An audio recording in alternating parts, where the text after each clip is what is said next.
Hello friends, welcome to Meghashree's kitchen.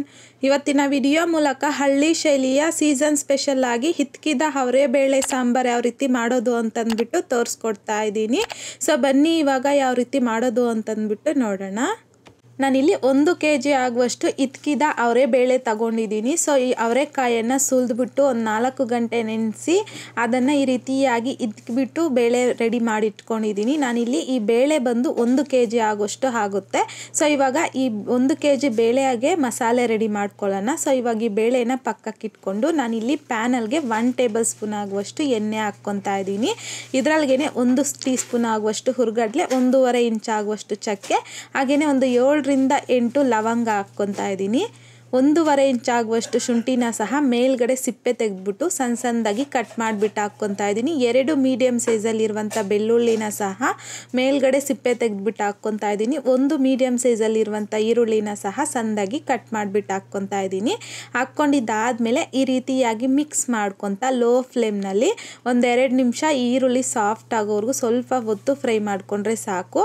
ನೋಡಿ, ಈ ರೀತಿಯಾಗಿ ಸ್ವಲ್ಪ ಲೈಟಾಗಿ ಪಿಂಕ್ ಕಲರ್ಗೆ ಚೇಂಜ್ ಆಗುತ್ತೆ ಈರುಳ್ಳಿ. ಆ ರೀತಿಯಾಗಿ ಫ್ರೈ ಮಾಡ್ಕೊಂಡಿದ್ದಾದಮೇಲೆ 2 ಮೀಡಿಯಮ್ ಸೈಜಲ್ಲಿರುವಂಥ ಟೊಮೊಟೊನ ಸಹ ಕಟ್ ಮಾಡಿ ಹಾಕ್ಕೊಂಡಿದ್ದೀನಿ. ಇವಾಗ ಮಿಕ್ಸ್ ಮಾಡ್ಕೊತಾ ಲೋ ಫ್ಲೇಮ್ನಲ್ಲಿ ಟೊಮೊಟೊ ಸಾಫ್ಟ್ ಆಗೋವರೆಗೂ ಚೆನ್ನಾಗಿ ಫ್ರೈ ಮಾಡ್ಕೋಬೇಕು.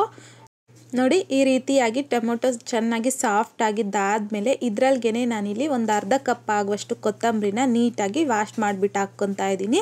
ಹಾಗೆಯೇ ಒಂದು ಅರ್ಧ ಕಪ್ ಆಗುವಷ್ಟು ಧನಿಯಾ ಪೌಡರ್, 1 ಟೇಬಲ್ ಸ್ಪೂನ್ ಆಗುವಷ್ಟು ಚಿಲ್ಲಿ ಪೌಡರ್ ಹಾಕ್ಕೊತಾ ಇದ್ದೀನಿ. ನಿಮಗೆ ಖಾರಕ್ಕೆ ತಕ್ಕಷ್ಟು ಚಿಲ್ಲಿ ಪೌಡರ್ನ ಅಡ್ಜಸ್ಟ್ ಮಾಡ್ಕೋಬೋದು. ಹಾಗೆಯೇ 1 ಟೇಬಲ್ ಸ್ಪೂನ್ ಆಗುವಷ್ಟು ಚಿಕನ್ ಮಸಾಲ ಹಾಕ್ಕೊತಾ ಇದ್ದೀನಿ. ತುಂಬ ಚೆನ್ನಾಗಿರುತ್ತೆ ಟೇಸ್ಟು. ನಿಮ್ಗೇನಾದರೂ ಇಷ್ಟ ಆಗಿಲ್ಲ ಅಂತಂದರೆ ಸ್ಕಿಪ್ ಮಾಡ್ಬೋದು, ಬಟ್ ಹಾಕೋದ್ರಿಂದ ತುಂಬ ಚೆನ್ನಾಗಿರುತ್ತೆ.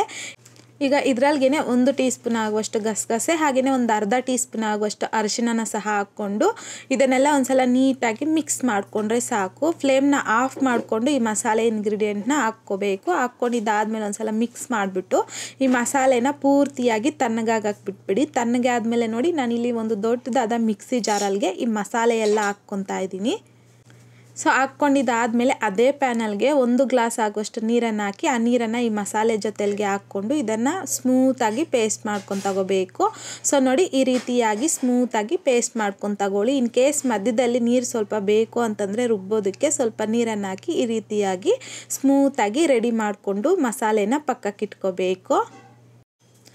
ಈಗ ನಾನಿಲ್ಲಿ ಪಾತ್ರೆಗೆ ಒಂದು ಅರ್ಧ ಇಂದ 1/4 ಕಪ್ ಆಗುವಷ್ಟು ಎಣ್ಣೆ ಹಾಕ್ಕೊತಾ ಇದ್ದೀನಿ. ಸೊ ಎಣ್ಣೆ ಬಿಸಿ ಆಗಿದ್ದಾದಮೇಲೆ ಇದರೊಳಗೇನೆ 1 ಟೀ ಸ್ಪೂನ್ ಆಗುವಷ್ಟು ಸಾಸಿವೆ ಹಾಕ್ಕೊತಾ ಇದ್ದೀನಿ. ಸಾಸಿವೆ ಈ ರೀತಿ ಸಿಡಿತಾ ಇದ್ದಂತೆ 1 ಈರುಳ್ಳಿನ ಸಣ್ಣದಾಗಿ ಕಟ್ ಮಾಡಿಬಿಟ್ಟು ಹಾಕ್ಕೊತಾ ಇದ್ದೀನಿ.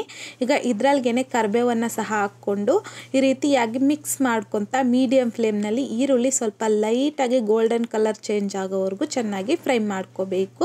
ಸೊ ಈ ರೀತಿಯಾಗಿ ಸ್ವಲ್ಪ ಗೋಲ್ಡನ್ ಕಲರ್ ಬಂದಾದಮೇಲೆ ಇದರೊಳಗೇನೆ ನಾವು ಮಸಾಲೆ ರೆಡಿ ಮಾಡ್ಕೊಂಡು ತಗೊಂಡಿದ್ರಲ್ವ, ಸೊ ಆ ಮಸಾಲೆನ ಹಾಕ್ಕೊಂಡು ಈ ರೀತಿಯಾಗಿ ಮಿಕ್ಸ್ ಮಾಡ್ಕೊತಾ ಲೋ ಫ್ಲೇಮ್ನಲ್ಲಿ 1-2 ರಿಂದ 3 ನಿಮಿಷ ಫ್ರೈ ಮಾಡಿಕೊಂಡ್ರೆ ಸಾಕು. ಆಲ್ರೆಡಿ ನಾವು ಈ ಮಸಾಲೆ ಫ್ರೈ ಮಾಡಿರ್ತೀರಲ್ವ, ಸೊ ಹಾಗಾಗಿ ಇವಾಗಲೇ ನಾವು ಮಸಾಲೆನ ಜಾಸ್ತಿ ಫ್ರೈ ಮಾಡೋ ಅವಶ್ಯಕತೆ ಇಲ್ಲ. ಜಸ್ಟ್ 1-2 ರಿಂದ 3 ನಿಮಿಷ ಈ ರೀತಿಯಾಗಿ ಮಿಕ್ಸ್ ಮಾಡ್ಕೊತಾ ಫ್ರೈ ಮಾಡಿಕೊಂಡ್ರೆ ಸರಿ ಹೋಗುತ್ತೆ. ಸೊ ಈ ರೀತಿಯಾಗಿ ಫ್ರೈ ಮಾಡ್ಕೊಂಡಿದ್ದಾದಮೇಲೆ ನಾವು ಹಿತ್ಕಿದ ಅವರೇ ಬೇಳೆ ರೆಡಿ ಮಾಡ್ಕೊಂಡು ತಗೊಂಡಿದ್ರಲ್ವ, ಸೊ ಆ ಅವರೇ ಬೇಳೆ ಹಾಕ್ಕೊತಾ ಇದ್ದೀನಿ. ಜೊತೆಗೆ ರುಚಿಗೆ ತಕ್ಕಷ್ಟು ಕಲ್ಲುಪ್ಪನ್ನು ಸಹ ಹಾಕ್ಕೊತಾ ಇದ್ದೀನಿ.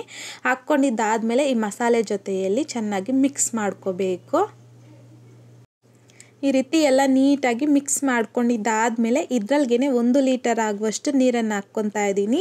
ನಿಮಗೆ ಸಾಂಬಾರ್ ಕನ್ಸಿಸ್ಟೆನ್ಸಿ ನೋಡಿಕೊಂಡು ನೀರನ್ನು ಅಡ್ಜಸ್ಟ್ ಮಾಡ್ಕೋಬೋದು. ನನಗಿಲ್ಲಿ ಸ್ವಲ್ಪ ಮೀಡಿಯಮ್ ಥಿಕ್ನೆಸ್ಸಲ್ಲಿ ಸಾಂಬಾರು ಅನ್ನೋದು ಬೇಕಾಗಿರೋದ್ರಿಂದ 1 ಲೀಟರ್ ಆಗುವಷ್ಟು ಮಾತ್ರ ನೀರನ್ನು ಹಾಕ್ಕೊಂಡಿದ್ದೀನಿ. ನೋಡಿ, ಈ ಕನ್ಸಿಸ್ಟೆನ್ಸಿಗೆ ನಾನಿಲ್ಲಿ ನೀರನ್ನು ಹಾಕಿ ಮಿಕ್ಸ್ ಮಾಡ್ಕೊಂಡಿದ್ದೀನಿ. ಈ ರೀತಿ ನೀರು ಹಾಕಿ ಮಿಕ್ಸ್ ಮಾಡ್ಕೊಂಡಿದ್ದಾದಮೇಲೆ ಐ ಫ್ಲೇಮ್ನಲ್ಲಿ ಇದು 1 ಹುಕ್ಕು ಅಂದರೆ ಸ್ವಲ್ಪ ಚೆನ್ನಾಗಿ ಕುದೀತಾ ಇರುತ್ತಲ್ವ, ಸೊ ಆ ರೀತಿಯಾಗಿ ಬರೋವರೆಗೂ ಹೈ ಫ್ಲೇಮ್ನಲ್ಲಿ ಇಟ್ಕೋಬೇಕು. ನೋಡಿ, ಈ ರೀತಿಯಾಗಿ ಮೇಲ್ಗಡೆ ಎಲ್ಲನೂ ಸ್ವಲ್ಪ ನೊರೆ ಥರ ಬರ್ತಾ ಇರುತ್ತೆ. ಆ ಟೈಮಲ್ಲಿ ಈ ರೀತಿಯಾಗಿ ನೀಟಾಗಿ ಮಿಕ್ಸ್ ಮಾಡ್ಕೋಬೇಕು ಒಂದ್ಸಲ. ಸೊ ಮೊದಲೇ ಪ್ಲೇಟ್ ಕ್ಲೋಸ್ ಮಾಡಿಬಿಟ್ಟು ಹೈ ಫ್ಲೇಮ್ನಲ್ಲಿ ಇಟ್ಬಿಟ್ರೆ ಸಾಂಬಾರೆಲ್ಲ ಹುಕ್ಬಿಡುತ್ತೆ. ಸೊ ಹಾಗಾಗಿ ಇವಾಗ ಮೀಡಿಯಮ್ ಫ್ಲೇಮ್ಗೆ ಟರ್ನ್ ಮಾಡಿಕೊಂಡು ಇದನ್ನು ಒಂದು 10 ನಿಮಿಷ ಚೆನ್ನಾಗಿ ಕುದಿಸ್ಕೋಬೇಕು. ಬೇಳೆ ಬೇಯೋವರೆಗೂ ನೋಡಿಕೊಂಡು ಚೆನ್ನಾಗಿ ಕುದಿಸ್ಕೊಳ್ಳಿ. ಇವಾಗ ನೋಡಿ, ನಿಮ್ಗೊಂದು 10 ನಿಮಿಷ ಆದಮೇಲೆ ತೋರಿಸ್ತಾ ಇದ್ದೀನಿ. ಇವಾಗ ಬೇಳೆ ಸಮೇತ ತೋರಿಸ್ತೀನಿ ನಿಮಗೆ ಯಾವ ರೀತಿಯಾಗಿ ಬೆಂದಿರಬೇಕಂತಂದರೆ ಒಂದು ಬೇಳೆನ ತಗೊಂಡು ಈ ರೀತಿಯಾಗಿ ಪ್ರೆಸ್ ಮಾಡಿದಾಗ ಅದು ಪೂರ್ತಿಯಾಗಿ ಸಾಫ್ಟ್ ಆಗಿಬಿಡಬೇಕು. ಆ ರೀತಿಯಾಗಿ ಆದಮೇಲೆ ಸಾಂಬಾರು ರೆಡಿ ಆಗುತ್ತೆ. ಫ್ಲೇಮ್ನ ಆಫ್ ಮಾಡಿಕೊಂಡು ಸರ್ವಿಂಗ್ ಬೌಲ್ಗೆ ಸರ್ವ್ ಮಾಡ್ಕೊಳ್ಳಿ. ತುಂಬ ಚೆನ್ನಾಗಿರುತ್ತೆ ಟೇಸ್ಟು. ದೋಸೆ, ಪೂರಿ, ಹಾಗೆಯೇ ಚಪಾತಿ, ರೈಸ್ಗೆ, ಮುದ್ದೆಗೆ ಎಲ್ಲದಕ್ಕೂ ಕಾಂಬಿನೇಷನ್ನು ಸೂಪರ್ ಆಗಿರುತ್ತೆ. ಇವಾಗ ಸೀಸನ್ ಆಗಿರೋದ್ರಿಂದನೂ ಸಹ ಅವರೆಕಾಯಿ ಅನ್ನೋದು ಆರಾಮಾಗಿ ಸಿಗುತ್ತೆ. ಸೊ ತಗೊಬಂದು ಈ ರೀತಿಯಾಗಿ ಇದ್ಕಿನ ಬೇಳೆ ರೆಡಿ ಮಾಡಿಬಿಟ್ಟು ಸಾಂಬಾರನ್ನ ಒಂದು ಸಲ ಟ್ರೈ ಮಾಡಿ ನೋಡಿ. ಈ ರೀತಿಯಾಗಿ ಟ್ರೈ ಮಾಡಿದ್ದಾದಮೇಲೆ ನಿಮಗೂ ಸಹ ಟೇಸ್ಟ್ ಹೇಗೆ ಬಂತಂದ್ಬಿಟ್ಟು ಮರೀದೆ ಕಮೆಂಟ್ ಬಾಕ್ಸಲ್ಲಿ ಕಮೆಂಟ್ ಮಾಡಿ, ಲೈಕ್ ಮಾಡಿ, ಶೇರ್ ಮಾಡಿ. ಮತ್ತಷ್ಟು ಈಸಿ ಆ್ಯಂಡ್ ಸಿಂಪಲ್ ಕ್ವಿಕ್ ರೆಸಿಪೀಸ್ಗೋಸ್ಕರ ದಯವಿಟ್ಟು ನೀವಿನ್ನೂ ನಮ್ಮ ಚಾನಲ್ನ ಸಬ್ಸ್ಕ್ರೈಬ್ ಮಾಡಿಲ್ಲ ಅಂತಂದರೆ ಸಬ್ಸ್ಕ್ರೈಬ್ ಮಾಡಿ.